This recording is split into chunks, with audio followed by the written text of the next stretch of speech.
Leo nataka nikwambie kwamba usije ukapoteza future ya maisha yako kwa sababu ya furaha ya muda mfupi. Usije ukakubali kupoteza maisha yako kwa sababu ya furaha ya muda mfupi. Usije ukakubali kupoteza vitu vya thamani ambavyo huenda viko mbele yako kwa sababu ya short time pleasure. Leo kuna watu wamezini, leo kuna watu wameiba, kuna watu wamesema uongo, kuna watu wametenda tendo ni la kimwili wakihisi litawapa faida na furaha, lakini baada ya kulitenda wana majuto, baada ya kulitenda wamefunga milango, baada ya kulitenda sasa wanaumia. Kuna wakati kwenye maisha yako kwa sababu ya upweke unaweza kuchukua hatua ya kufanya kitendo labda cha kuangalia pornography. Unaweza kufanya kitendo labda cha kufanya masturbation. Unaweza kufanya kitendo labda cha kutafuta kahaba ukazini. Unaweza kufanya kitendo labda cha kuuza mwili wako au kufuatilia picha mbaya mitandaoni au kuangalia picha ambazo hazifai. Au kitendo cha kuhisi machungu, au kitendo cha kugombana, au kitendo cha kutosamehe, au kitendo cha uchuki na umbea, au kitendo cha kumwazia mtu mabaya. Ni kitendo ambacho unahisi kama kinatengeneza furaha kwenye maisha yako. Ni ndani ya muda mfupi, lakini matokeo na maumivu na mateso na hasara utakayoitengeneza kwenye maisha yako ni ya vizazi na vizazi. Maisha ya watu wengi duniani leo yamebadilika kutoka kwenye hali ya uwezekano wa kufanikiwa, yamefika level ya kushuka, kupotea na kukosa mwelekeo kwa sababu ya kitendo kidogo cha siku moja ambacho leo kimebadili historia ya maisha yao kuwapeleka kwenye shimo badala ya kuwainua. Lakini leo ukiamua kumgeukea Mungu, ukiamua kushinda majaribu, ukiamua kukwepa hali yoyote inayoweza kukuingiza kwenye jaribu au kitendo kichafu, ndipo utaweza kushinda. Vijana wengi, wamama wengi, wababa wengi leo wanaogelea kwenye mashimo, wanaogelea kwenye matope, wanaogelea kwenye majanga, wanaogelea kwenye hali mbaya na hasara kubwa kiroho kwa sababu ya tendo kama la furaha la siku moja. Leo umeenda kununua kahaba, leo umeenda kujichua, leo umeenda kwenye umbea, leo umeenda kwa mganga, leo umefanya uchawi, au kuna watu umewanenea mabaya, leo umeamua kutosamehe, au unatembea kwa machungu.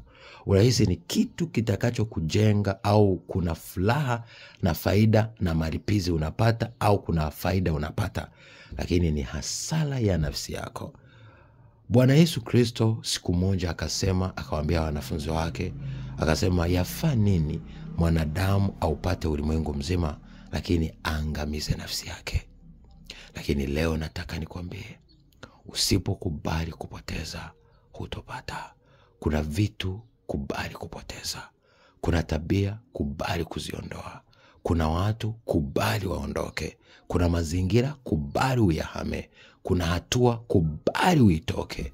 Hata kama utachelewa, hata kama kuna vita, hata kama kuna mashambulizi, kuliko kuruhusu furaha ambayo unahisi ni furaha ya kimwili ya muda mfupi ambayo italeta hasara ya nafsi yako na roho yako ya maisha marefu au ya muda mrefu. Ni bora ukubali kupitia kipindi cha maumivu kwa muda mfupi ili furaha yako ije iwe ni ya kudumu na ya muda mrefu. Ni kama vile watu leo wamekubali kumwacha Mungu wakaelekea njia ya shetani, kwenye madhabahu za shetani, kwa watumishi wa shetani, kwa madhabahu za shetani, lakini mwisho wa mwisho ni kilio na kusaga meno. Kumbuka hapa duniani tunaishi na muda umehesabika. Yesu Kristo akatamka, Baba akatamka, akasema nafsi yangu haitoshindana na mwanadamu. Atapungua kutoka kwenye kuishi miaka 900, ataanza kuishi miaka 120.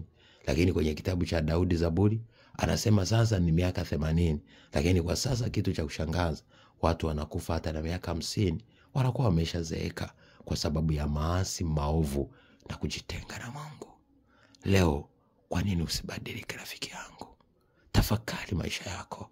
Ukiondoka leo haujamjua Mungu, unaelekea wapi? Kwa nini maisha yako yanazidi kukaribisha uchafu? Kwa nini usimgeukie Mungu ukajitenga na uovu? Naitwa Apostle Johannes John na kuita leo amua kubadilika. Jitenge na furaha ya muda mfupi, jitenge na msisimko wa muda mfupi ili utengeneze uhusiano na Mungu. Kumbuka maisha ya Mungu, huenda kuna wakati utapitia magumu, kuna wakati ni kitu ambacho kama hakikupi furaha, lakini kwa sababu ya tamaa ya mwili inayosukumwa na shetani, leo umekubali kwenda kuzini, umekubali kupiga punyeto, umekubali kwenda kufanya ukahaba, umekubali kwenda kufanya ushoga. Rafiki yangu, anza kushinda matendo machafu na kupa uhakika Roho Mtakatifu atakuongoza. Amua kusoma neno sana. Unapohisi kufanya kitu kibaya, msikilize Mungu, usiwe idle. Idle mind is evil mind. Wengi leo wapo wanatenda vitendo vichafu kwa sababu wameruhusu mazingira na maisha ya kuwa idle. Ukijisikia uko mpweke, jitahidi kuomba. Ukijisikia uko mpweke, jitahidi kusoma neno. Ukijisikia uko mpweke, jitahidi kusikia hata kanyimbo ka injili kakukurudisha kwenye hali ya maombi. Ukisikia uko mpweke, basi tafuta kitu, usome kitabu au anza kuweka maono na malengo ya maisha yako, na jiambie kwamba sikubali kutenda dhambi na ni lazima nishinde kwa jina la Yesu. Na kupa nguvu, kwa nguvu ya Roho Mtakatifu ushinde kila kitu kibaya, na ili Mungu azidi kukufurahia na Roho Mtakatifu akuongoze. Nawapenda. Jesus name, shalom.